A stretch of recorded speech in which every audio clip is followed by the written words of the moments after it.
Kabajamtoota hordoftoota chaanaalii keenyaa har'a saayikooloojii chaaptar 7 paartii 3dhaan walitti deebinee jira.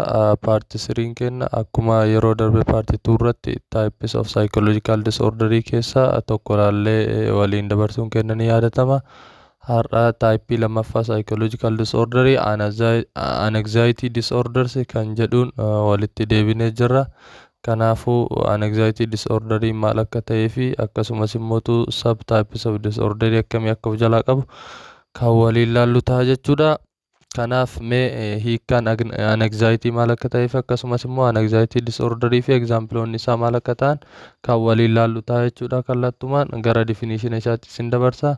Anxiety is a normal reaction to stress and can be beneficial in some situation jedha.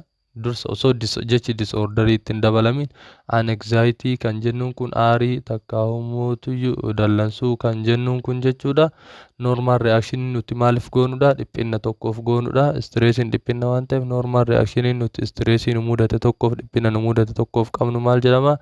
Anxiety jedhama. And this anxiety is also beneficial or have advantages in what? In some situation muraasa takkaa'u situation garii keessatti faayidaalee qaba jechuudha. Kanaafuu dallansuun takkaa'u aaruun advantage illee akka qabu asirraa hubachuu danda'uu qabaanna jechuudha. Kanaaf itti kaan alert as akkamitti advantage qaba jennaan maal jennere anxiety'n kun normal reaction nuti stressiidhaaf qabnu jenne akkasumas immoo inni kun situation muraasa takkaa'u situation garii keessatti faayidaa nuu kenna jenne situation inni keessatti nu fayyadu sun akkamii fa'a akka jedhuuf itti kaan alert as inni kun nu dammaqsa to a dangerous yoo balaan tokko nu mudateef kan nu dammaqsu takkaa'umuutu kan nu kakaasudha. Akkasumas immoo it help us prepare and pay attention akka daanjarasiisaniif dammaqnu tokko lammaffaa akka daanjarasiisaniif uf qopheessinuu fi akkasumas immoo attention itti kenninuuf nu fayyada jechuudha. Kanaafuu anxiety'n advantage mataa isaa qaba kan jedhu asirraa hubachuu dandeenya. Anxiety'n advantage inni qabu keessaa tokkoffaa irratti maalidha? Daanjarasii tokkoof alert nu godha, nu kakaasa, akkasumas nu qopheessa, akkasumas immoo akka daanjarasiisan attention itti kennine jalaa of baasuu dandeenyuuf kan nu gargaaru maal jedhama? Anxiety jedhama. But not anxiety disorder. Anxiety jennaan jechuudha. Kanaafuu anxiety disorders jennee amma anxiety disorder yeroo hiinu anxiety disorders differ from what? Normal feelings of nervousness or anxiousness. Laala. Anxiety disorderii ka jennuun kun dhibeen anxiety takkaa'uu dallansuu ka jennuun kun normal feelings of nervousness yookaan anxiousness kanarraa adda jechuudha. Normal nervousness kan jennuun takkaa'uu anxiousness kan jennuun kun anxiety jechuudha. Anxiety nuti stressii tokkoof goonu takkaa'uu qabnu santu maal jedhama? Normal feelings of nervousness yookaan anxiousness jedhama jechuudha. Inni kun disorderii yeroo itti ta'u anxiety'n kun yeroo hammaa ol ta'e takkaa'umuutu yeroo hamma barbaachisaa ta'u sanii ol kan ta'u taate qofa anxiety disorder ta'a malee normal nervous reactionin takkaa'uu anxious feelingin nuti situation tokkoof qabnu hundi maalin jedhamudha? Anxiety disorder jedhamu. Kanaafuu anxiety disorderii fi normal anxiety'n garaagarummaa akka qabu asirraa hubachuu danda'uu qabaanna. It involve excessive fear. Laala anxiety disorderiin kun yoo maal ta'e negative side keessa nu galcha takkaa'uu dhiibbaa nurratti qaba. Yeroo akkam ta'e it involve excessive fear yeroo inni excessive fear sodaa gar malee of keessaa qabaate fi akkasumas immoo aarillee ta extreme taate ta daangaa dabarte dallansuu daangaa dabarte fi situation nu dallansiisuu hin qabne keessatti yoo kan dallannu taate qofa maal keessa gala? Anxiety disorderii keessa gala jechuudha. Kanaafuu gara gadiitti criteria lamatu jira. Anxiety'n tokko anxiety disorder jedhamuudhaaf criteria lama guutuu qaba jedha. Lamaan san gara gadiitti kan waliin ilaallu ta'a. Kanaafuu ammaan tana normal anxiety irraa anxiety disorderii wanti adda isa godhu tokkoffaa irratti inni kun maal of keessaa qaba jenne excessive fear sodaa gar malee of keessaa qaba. Akkasumas immoo excessive anxiety takkaa'uu extreme anxiety dallansuu guddoo takkaa'uu dallansuu gar maleetii fi sodaa gar malee kan of keessaa qabudha jechuudha. Anxiety disorders are the most common of mental disorders and affect nearly 13% of adults at some point in their life. Yeroo ammaa kana jedha anxiety disorderiin kun kan biyyattii keessatti mental disorderii ta'uu rakkina xiinsammuu biyyattii keessatti beekamaa ta'ee fi adaltoota takkaa hummuutu ga'eeyyii parsantaa 30 ol ta'an kan maal godhaa jirudha miidhaa jiru takkaa hummuutu dhiibbaan raggeessaa jirudha jedhaan maaliif jennaan adaltiin baay'een isaanii takkaa ogeessonni baay'een isaanii dhibeelee saayikoloojikaal disorderii taayippii 3 keessaa kamiin qabamanii jiru parsantii 30 ol anxiety disorderii kanaan qabamanii jiru jedha.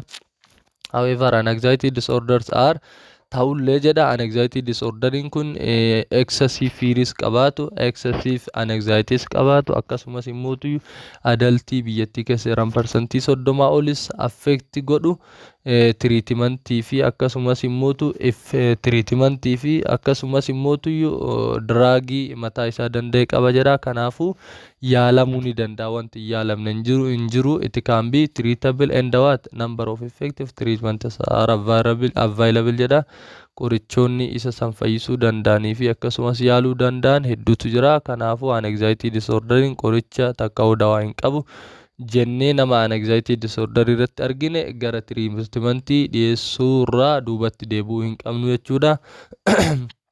Kanaaf the treatment that is available for the anxiety disorder helps most people what lead normal productive lives akka isaan jireenya normaalii takka ummootu jireenya sirrii jiraatan taasisuu ni danda'a jechuudha. Namni anxiety disorderiidhaan qabame tokko yoo yeroodhaan gara treatmentiitti kan dabarfamu ta'ee treat kan ta'u taate normaalii jireenya isaa ka dura irra ture sanitti deebi'ee jiraachuu ni danda'a. Kanaafuu namni tokko psychological disorderii keessa anxiety disorderii kana yoo qabame abdii kutachuu hin qabu. Dawaan ni jira waan ta'eef dawaa fudhatee takka treatmentii jiru fudhatee normal productive personitti deebi'ee jireenya normal productive san jiraachuu ni danda'a jechuudha. Anxiety disorder can cause people into trying to avoid what situations that trigger or worsen their what symptoms.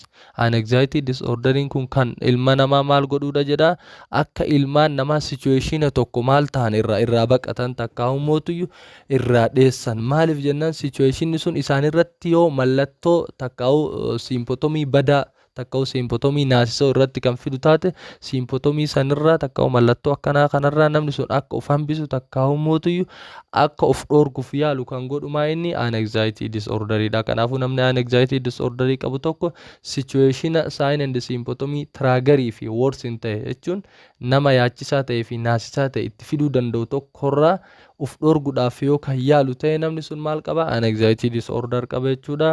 Akkasumas immoo job performance ta'uu danda'a maaliif situation inni irraa dhoorgu sun dalagaa ta'uu danda'a akkasumas school work ta'uu danda'a personal relationship ta'uu danda'a fi wantoonni kanaaf kana fakkaatan yoo harka affect ka ta'u taate jechuun asirratti dhiibba yoo ka itti dhufu taate namni sun maal qaba anxiety disorder qaba. Kanaafuu namni anxiety disorder qabu asirratti dhiibban itti dhufa jechuudha. Namni tokko anxiety disorderii horate taanaan job performance isaa lowiidha.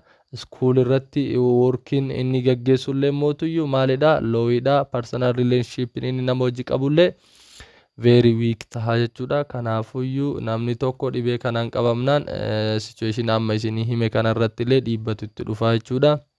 Kallatti mangara yaalii deeme yaalamuu danda'uu qabaata. In a general for a person to be diagnosed with anxiety kareef isinii himesan in a general jedha akkuma walii galaatti namni tokko anxiety disorderii qaba jedhamee beekamuudhaaf takka humootu dubbatamuudhaaf ulaagaalee armaan gadii gurguddoo lamaan tana guutuu qabaa jedha. Reef isinii tuqee jira ulaagaaleen gurguddoo lamaan sun tokkoffaa irratti the fear or anxiety kun yoo maal ta'edha be out of proportion to the situation or age inappropriate jedha laala. Tokkoffaa irratti excessive fear fi excessive anxiety inni maddisiisu yoo maal ta'e proportionii situation isa mudatee saniin ala yoo kan ta'u taate fi akkasumas immoo umrii isaa saniin kan waliin madaalle ta'e. Fakkeenyaaf namni tokko kan umrii daa'imaa ta'e umrii waggaa 8-7 ta'e waan adaltii namni waggaa 20-30 bultii qabu akka nama bultiitti dhiphatu takka uummatu ijoollee nyaachisuu jiru haadha warraa jiraachisutti jirutti dhiphatutti yoo kan dhiphatu taate yoo kan aaru taate anxiety namtichi umrii 5 waan silaa namni waggaa 18-25 dhiphatuu qabu takkaa'u aaruu qabuuf yoo kan aaru taate ejirra inappropriate ta'ee itti dhufe jechuun anxiety isatti dhufe sun.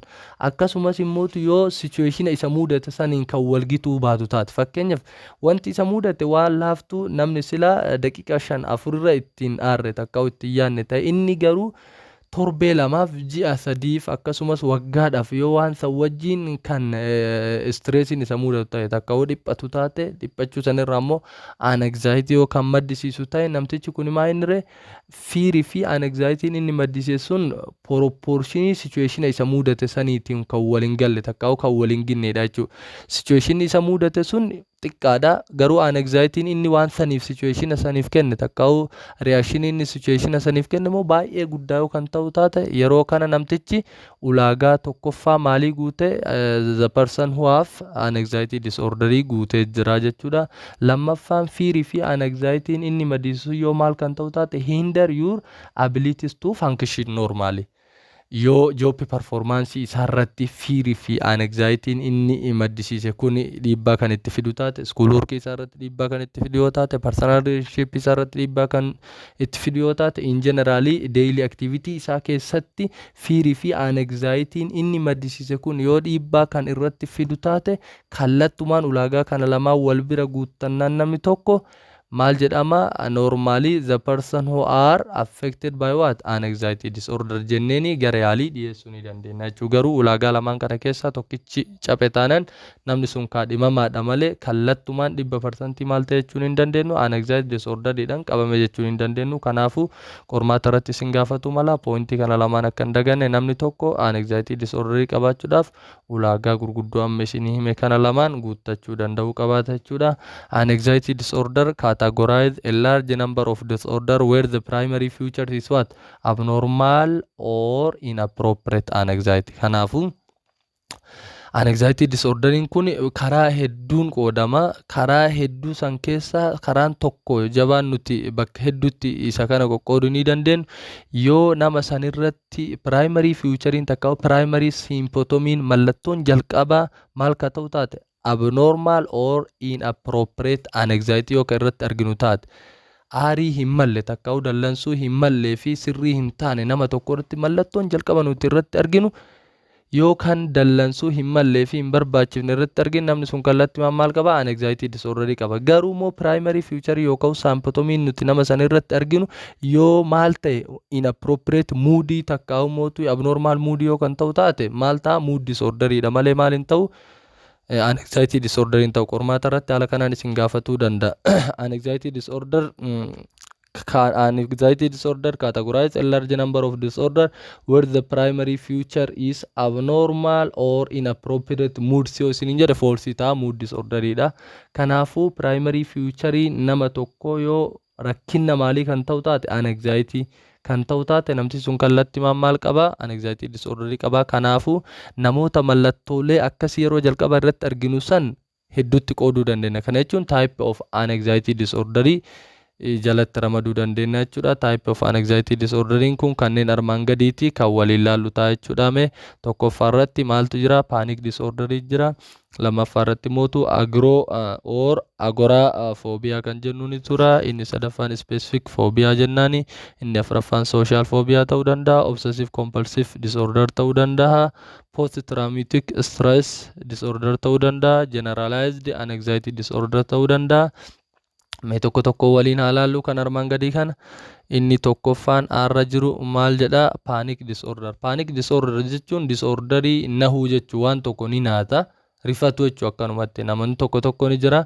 Nama yoo namni illee duuba dhaabate xiqqa shomeessa dhokate akkana itti mul'ate rifatu jira. Namoonni waanuma hin taaneef situation hin taaneef responsiin isaan qaban naasuu takka ummatu rifatu kan ta'u yoo taate namoonni akkasii psychological disorderii keessaa anxiety disorderii qabanii. Anxiety disorderii keessaa immoo kam qabanii? Panic disorderii warra qabanidha. Kanaafuu panic disorder is characterized by a series of panic attacks jedha. panic attacksiidhaan takka humootu rifannootan kan amaleeffamudha. Rifannoota garaagaraatiin kan amaleeffamudha. A panic attack is an inappropriate intense feelings of fear or discomfort including many of the following symptoms jedha.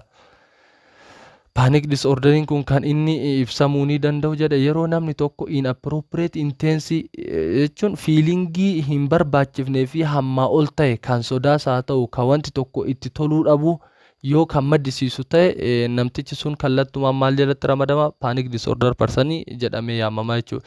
Mallattooleen namni sun irratti ofirratti arguu fi namni illee irratti argu kaminni heart palpitation fa'a dhahannaan onnee isaaf akka malee dabalu trembling kan jennuun immootu maali naasuu guddaa takka mootu rifannoota guddaa shortness of breath ammallee mootu hafuurri isa citu yeroo hafuura baafatu akka yeroo hargansuun isaa dadhabuu akka malee rifatee namni sun chest pain ceekurra naannawa akkasumas immootu harmaa kana jala yoo kan dhukkubbiin itti dhagamu taate dizziness jechuun immoo confusion yoo kan itti dhagamu taate namni mallattoon jalqabaa isaa osoo wanti tokko irraan badin situation laafaa tokko argee situation laafaa saniif heart beating isaa takka heart palpitation isaa dhaannaan onnee isaa gar malee kan dabalu yoo ta'e akkasumas immoo yoo namtichi sun shock kan ta'u taate trembling jechuudha. Shock yoo kan ta'u taate gaggabu jechuudha. Shock jechuun takka trembling jechuun gaggabu yoo kan gaggabu taate shortness of breath hafuurri yoo isa kan citu taate chest pain dhukkubbiin immootu chest yoo kan itti dhagahamuu fi confusion yookaan dizziness yoo kan itti dhagahamu taate even hanga du'aatti deemuu danda'a namni kun. Namoonni akkanaa kun maal jedhamanii psychological disorder jala anxiety qabanii anxiety keessaa immoo panic disorder warra qabanidha jechuudha. Kanaafuyyuu mallattoo kanaan panic disorder adda baasuu danda'uu qabaatanii these symptoms are so severe that the person may not actually believe he or she is having a heart attack. Kanaafu namni yeroo baay'ee namoonni dhibee psychological disorder keessaa paanikii kanaan qabaman akka maalitti of yaadu fakkeenyaaf dhaannaan onnee isaanii yoo dabalamte maal jedhaniiti uf shakku takka maal jedhanii nahu an bakka dhibeen onnee na qabee jira an dhukkubni onnee na dhufee jira jedhanii akka malee yoo kan nahan taate dhaannaan onnee isaanii sababa dabaleef takka ummootu sababa ammootu hargansuun somba isaanii dadhabeef yoo dhibee akkanaa kana ofirratti shakkanii kan nahan taate namoonni akkasii maal qabaa garuu actually namichi kun dhibeen qabu akkam jedhe of shakka an dhibeen onnee na qabuun oolu dhibeen tiruu na qabuun oolu dhibeen sombaa na qabuun oolu jedheeti mallattoolee ofirratti arge kana laalee yoo kan excessively fear kan ta'u taate akka afraid kan ta'u taate namtichi sun directly maal jala jira panic disorder jala jira jechuudha.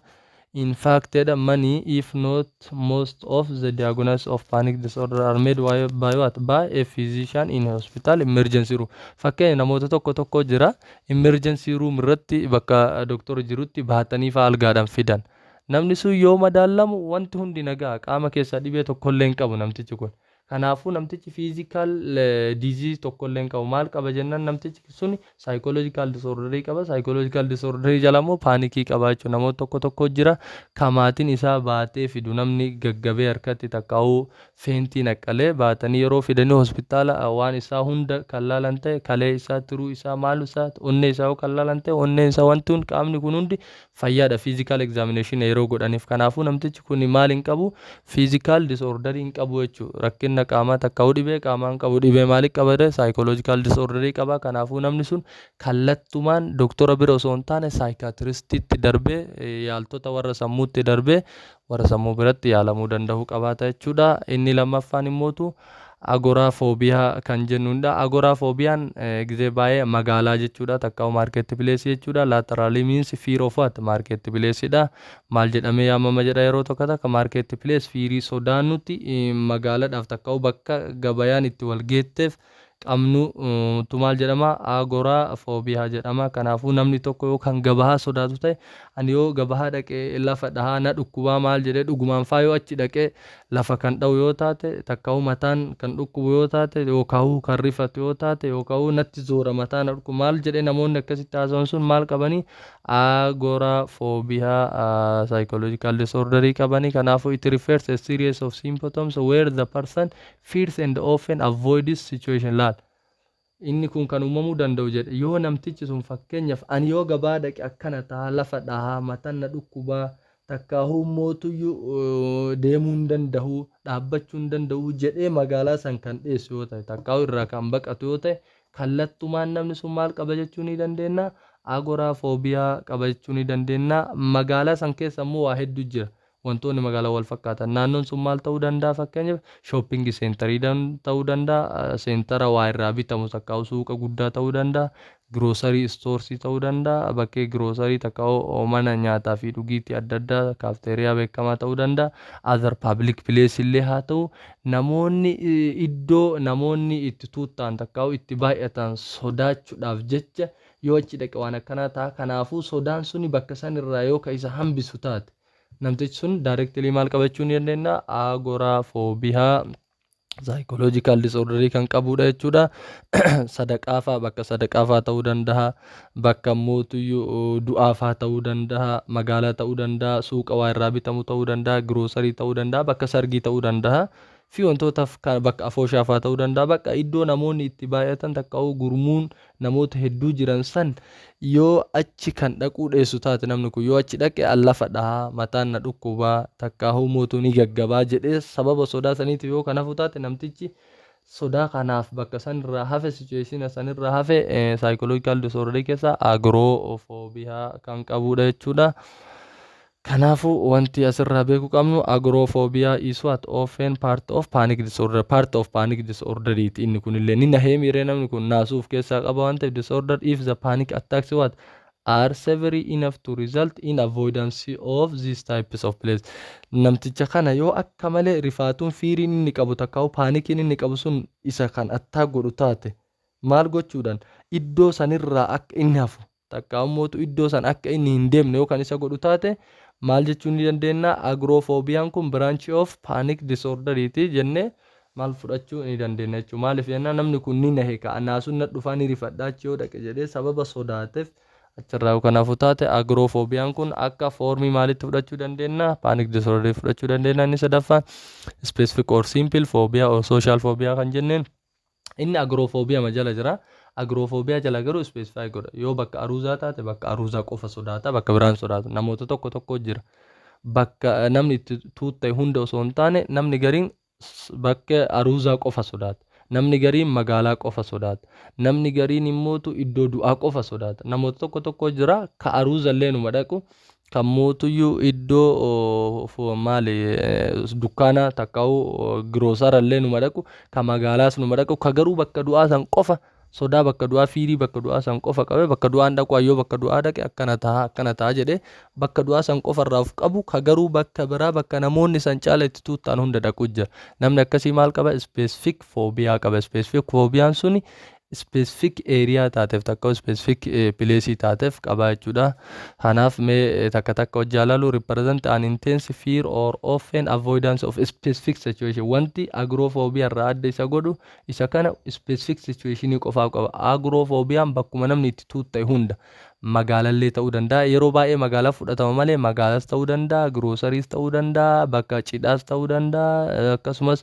bakka shooppii guddaas ta'uu danda'a agorofoobiyaa jalatti garuu specifikii kana jalatti wanti agoroo irraa adda isa godhu kun specifikiidha bakka namni itti tuutte yoo aruuza ta'e aruuza irraa dheessa malee du'aa fi waan birarraa giroosar irraa shoop irraan dheessu yoo shoop irraa dheesse immoo kaanniin kaafanii irraan dheessu jechuun specifik qaba yookaan parsanii ta'uu danda'a ka inni specifik godhate irraa dheessuun pileesii ta'uu danda'a tiingii ta'uu danda'a namoonni tokko fakkeenyaaf an bishaan ilaaluu jedha bishaan yaa'aa jiru guutuu kan an bishaan gad ilaalee yoo bishaan laale akkanaa na dhukkubaa takka uni gaggabaa yookaan lofadhaa yookaan itti kufaa jedha bishaan qofa sodaata tiingii keessa waan biraan sodaatu pileesii keessa akkasiniin jedhasanii yookaan bakka aruuza qofa sodaata bakka biraan sodaatu nama keessaa fakkeenyaaf amma an nama gurraacha laaluun sodaatu takka mootu an nama buruqee takka namni albeedhaan fa'aa harka irraa muree dhiigni irra yaa'aa jiru laaluun sodaadha yookaan dhiiga namaa laaluun sodaadha yoo dhiiga namaa laale ammuma tana gaggaba ammuma tana mootu hin du'aanummaanuu jedhee nama akkasii sodaatee dhiiga namaa yoo arge takka mootuyyuu nama dahuu deemu nam tokko jira abbaan warraa haadha warraa isaa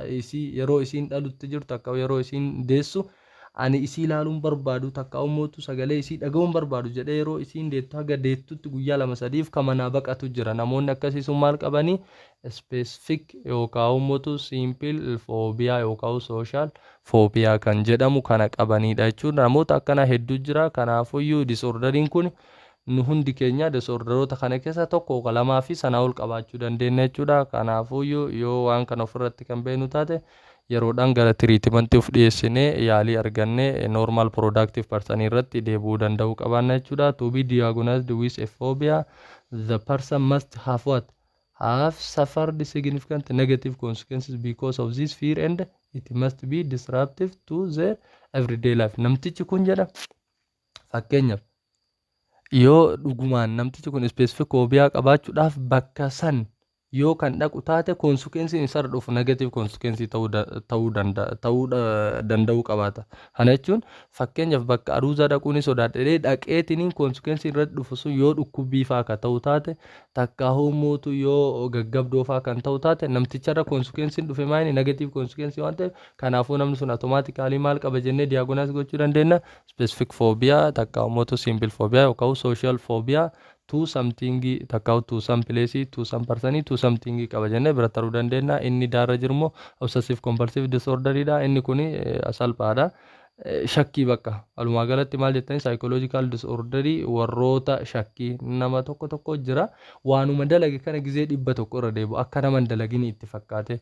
Fakkeenyaaf gizee baay'ee barataa irratti illee ni mul'ata. Namni kun barataan tokko doormii qollofeetuma kabraa deeme erga kilaasii bira ga'uu ka'e doormii teenne san hin qollofne baran jedhee shakkii ammallee fiigee deebi'ee laala. Yookaan maal godhaa yeroo tokko shaanxaa kiyya kamana jiru san silaan qollofe moo hin qollofne.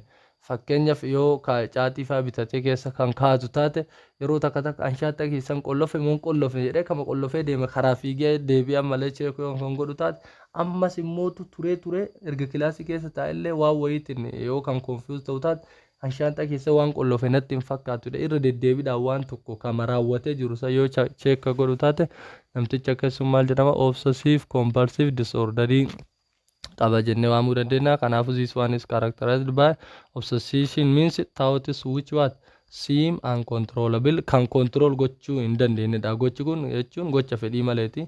Compulsioniin immoo to behavior which act to reduce that obsession. Waa lamarraa dhufee obsessiiviin gocha nuti control gochuu hin dandeenye. Compulsiiviin immoo gochicha nuti control gochuu hin dandeenye kana kamuluu dhabamsiisuu hin taane ka reduce gochuuf yaalu sanii jechuu. Kanaafuu wantoota wal faallata. Obsessiiviin gocha nuti control gochuu hin dandeenye. Compulsiiviin immoo ka control gochuu dadhabne san hanga tokko kanurraa maal godhuudha reduce gochuuf yaaluudha jechuudha. Behaviors which act to reduce obsession ta'a jechuudha. Most people think compulsive had what washers or people with what an intense fear of dirty or being of infected jedhanii namoota yaadantu jira. This obsession and the compulsions are what disruptive to the person's everyday life. Kanaafuu namni disorder obsessive compulsive qabu kun guyyaarraa daily activity isaa takka person's everyday keessatti dhiibbaa irratti qaba. Maaliif jenna tun obsessiiviin tun uncontrollable behavior waan ta'eef dhiibbaa itti goote namicha kana waan kana hin goone jetti. Tun immoo tu goote dhiisii jetti. Namtichi amma maaliif maaltu isaatti wal lola obsessiivi compulsiiviin isaa conflict uumti. Yeroo kanatti namtichi gidduutti maal ta'a ni rakkataa jechuudha. Harmoonni kun kan wal faallate tun hin dalayne waan kana hin goone jettiin. Tun immoo tu dalagee jirta maallaqa reefu san bar lakkoo itti sirriidhaa balbalallee cufteetii sirriidhaa dhaaphuu jettiin. Takka shaawor illee dhiqatte qulqulloo itti xuriin sirra hin jiru jetti. Inni xuriin narra jira narraa hin baane jedhee of shakka. Yookiin immoo maallaqa reefuu san bar likkiin lakkooyne irra deebi'ee lakkaa'aa jedhee of shakka. Yeroo kana keessatti namtichi kun maal ta'uu danda'a miidhamuu danda'a. Everyday laayifiin isaa dhiibbaan irratti dhufuu danda'a jechuudha. Egzaampilota namoota yeroo baay'ee waan kana keessatti hirmaatanii namoota akkam fa'aa jennaan namoota maal waan tokko godhan balbala haa ta'u. Takkaa'uu mootuu shaanxaa ofii qollofuu dhabuu haa ta'u takkaa'uu dalagaa kalee dalageessan sirrii dalagee fi sirriin dalagne haa ta'u waan wayii nama godhu takka nama mootuu waa lakkaa'u. Gizee baay'ee haawwonni keessan fa'aa abboonni keessan fa'aa gizee 7-8 maallaqa irra deddeebi'anii kalakkaa'an argitan. Yeroo tokko fa'aa yeroo isin raftan fa'aa ka'aniiti kophaa isaanii baatirii ibsatanii yeroo lakkaa'an argitan. Yeroo akkasii psychological disorder akkamii qaba namni sun obsessive compulsive disorder qaba. 5,500 lakkaa'ee beekareef maallaqni sun si lakkaa'ee 5,500 taatire 5,500 miti jedhee ammallee irra deebi'ee lakkaa. Turee ammallee irra deebi'ee lakkaa akka waan birriin bakka san irraa ol dabaltu yookiin gabbuututtu. ufin amanne jechuudha. Yoo irra deddeebi'ee akkasii kalaqaa'u taate namtichi sun rakkootu akka isa godha malee fayyaa ta'eeti miti. Namni sun saayikooloojikaal disorderii jalaa obsessiif kompalsiif disorderii qaba. Namoonni akkasumas kiliiniingii irratti fa'aa waan wayii qulqulleesse moo qulqulleessine hin baane narraa yookaan narraa bahe jedhanii kun lamaan kompalsiif obsessiif yoo kan wal lolan ta'e baazingii nam tokko fa'aa shaaworii galeeti. Erga gabba'e xuriin irraa hin baane jedhee ammallee itti ol deebi'e. Namoonni akkasii sun kama xuriin irraa bahe san akka xuriin irraa hin bahinetti xuriin irraa hin baane jedhee ammallee ofirraa ilaalee xiqqeeshuma ofirraa kakaasee yoo waan takka ofirratti xuriitu irraa hin bahin jedhee yoo shakkee kan itti deebi'u ta'e ammallee namtichi sun saayikooloojikaal disorderii keessaa obsessiif kompalsiif disorderii kan qabudha jechuudha. Inni itti aanu mootuyyuu post traumatic stress disorder kan jennudha. Inni kun immoo occurs only after a person is exposed to traumatic event where their life or someone else life is treated jedha. Inni kun kan uumamuu danda'u saayikooloojikaal disorderiin kun yoo namtichummaan saayikooloojikaal disorderii kana qabu ufiif kana dura tiroomatikii balaa tokkotti takka miidhaa tokkotti expoos kan ta'u yoo taate balaan tokko yoo kan isa qunnamu taate yookaan immoo nama wayii qunnamee namni balaan isa qunname sun kan miidhamu yoo taate amma maal fedha namti sun miidhaa san arguu takka illee hin fedhu. Yoo miidhaa san arge ni rifata takka inni gaggaba takka immoo maal ta'a mataa dhukkubaa yookaan innummaanuu lubbuu isaa irrattuu dhiibbaan biraa dhufuu danda'a waan san arge. Fakkeenyaaf nama hiriyyaa isaa osoo inni bira jiru konkolaataan akka malitti warra bahee kan ajjeesu taate namni sun konkolaatuma nama ajjeese takka deemsuma konkolaataa katamaarra takka karaa deemu kan arguun fedhu. Maaliif arguun feene namichi yooma konkolaataa akkasii kan argu taate yeroo san feentiin akkalaan hirfata akka hiriyyaan isaa takka ummootu yoo obboleessaa ta'e obboleessaa sun itti du'e yaadata waan ta'eef gaafa san yaadate saayikooloojiin isaa guutumaan guututti ni miidhama. Even fiizooloojiin isaa takka fiizikaali isaallee miidhamuu waan danda'uuf namni sun waan san bira dhaquu hin fedhu takka arguu hin fedhu jedhee yoo kan isa san dheessu taate fiirii yoo kan maddisiisuuf ta'e waan saniif namni sun maal qabaa post traumatic stress disorder. Innummaanuu post jechuun booda jechuudha. Traumatic jechuun erga balaan dhufee isa qunname booda stressiin takka disorderiin jiru sun maal jedhama post traumatic stress disorder. Balaan isa haa qunnamu hiriyyaa isaa ka isa wajjin jiraatu akka maatii isaa takka obboleessi isaa haa qunnamu nama qunname san balaan sun yoo kan miidhu taate balaa akkasiisan ijumaan argu yoo kan dheessu taate kana jechuun waa'ee maalii wajjin wal qabata saayikooloojikaal disorderiin kun motiveeting forgetting wajjin wal qabata achi walitti yaadachuu danda'u qabaatanii bakka of keessaa haquu fedha malee namni sun waa'ee sanii yaadatuu hin fedhu akkasumas bakka wanti sun itti ta'e arguu hin fedhu. Namoota tokko jira bakka abbaan isaa konkolaataadhaan itti du'e takka ummootu namaan itti ajjeefame san ijalleen arguu hin fedhu. Bakka san yoo kan dhaqu taate bakka abbaa kiyya konkolaataan itti ajjeessan ani bakka nin gaggabaa takka ummootu ani du'aa ni rifadha achiin nan baasinaa karallee achirraan hin deemu jedhee karallee yoo kan dheessu taate bakka balaan itti ta'e takka abbaan isaa itti du'e san yoo kan dheessu ta'e namtichi sun kun saayikooloojikaal disorderii inni qabu post traumatic stress disorderii kan jedhamudha. The most common examples are what waarii ta'uu danda'a lola keessatti fa'aa lola bakka dirree abbaan itti du'e takka hiriyyaan isaa takka firri isaa itti du'e san arguun fedhuu dhaquun fedhu yoo kan jedhu taate naachuraal disaastarii balaa uumamaa manni fa'aa gubatuu ta'uu danda'a takka uumootu bishaan nama nyaatu fa'aa ta'uu danda'a. Fakkeenyaaf yoo bishaan fira isaa takka uumootu hiriyyaa isaa yookaan maatii isaa kan nyaatu ta'e an bishaan san arguun fedhu guyyaa tokkollee bishaan san bira geennan an ofuma kiyyaa'u itti taraayu takka akkana ta'a rakkoo akkana namuu danda'e yoo bishaan san kan dheessu taate maaliif jennaan kan inni kun naachuraal disaastariidha balaa uumamaan maatii isaatti dhufe. Garuu namtichi kun saayikooloojikaal disorderii inni diiveloop godhee bishaan abbaa isaa takka maatii isaa jalaa fudhatan kan dheessuun post traumatic stress disorderii isa mudate maajoor asiidantii ta'uu danda'a akkuma reessin hime balaa makiinaa fa'aa ta'uu danda'a severii child abuse fa'aa daa'imman qajeelootti takka akka malee miidhuu takka cunqursaa fakkeenyaaf waan amma yeroo amma onlaayinii irratti deddeemaa jiru ni argitanii gudeeddii daa'immanii irratti raawwatame waan akkasii san gizee argu namni waan akkana arguun fedhu onlaayinii irratti illee yoo agarsiiftan akkanaan ta'a rakkoo akkanaatti na mudataa sammuun kiyya akkana na taate jedhee yoo kan sodaatu ta'e namtichi sun maal qabaa post traumatic stress disorderii qabaa jechuudha. Once exposed to an incident such as this, the disorder develops into an intense of fear.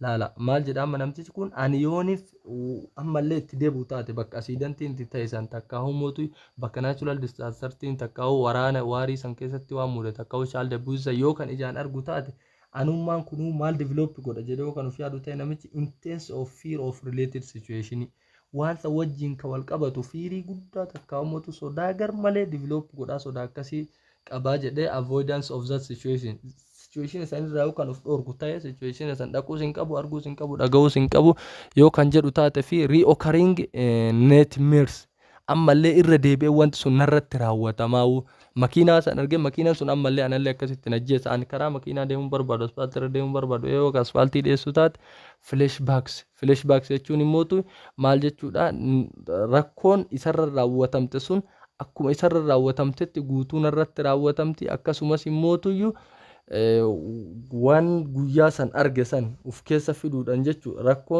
rakkoon irra raawwachuuf hin dhiyaanne rakkoon sun irra raawwatti jedhee yoo kan tilmaamuu fi heightened anxiety akka malee ta'e takka ummootu daangaa darbe tokko yoo kan poointii saniif maal godhu taate significantly develop yoo kan godhu taate fi akkasumas immootu wanti kun na jeeqaa jedhee yoo kan yaadu taate jireenya guyyaa isaa keessatti namni sun kallattumaan maal qaba post traumatic stress disorder kan qabudha inni dhumaa mootu general anxiety disorder dha kun immoo hunda walitti qabata maqaan isaatu ni ibsa waan ta'eef general anxiety disorder jedha hunda isaatu walitti qabata karma walitti dubbanne kan diagnosed when a person has extreme anxiety what in a nearly every part of their life bakka yoo namni tokko maal kan maddisiisu ta'e extreme anxiety dallansuu takka humuutu naasuu yookaan nahuu garmalee maal irratti at every or nearly every part of their life bakka waan jireenya isaaniitti wal qabatu hundarratti akkuma isinii agroo ta'uu danda'a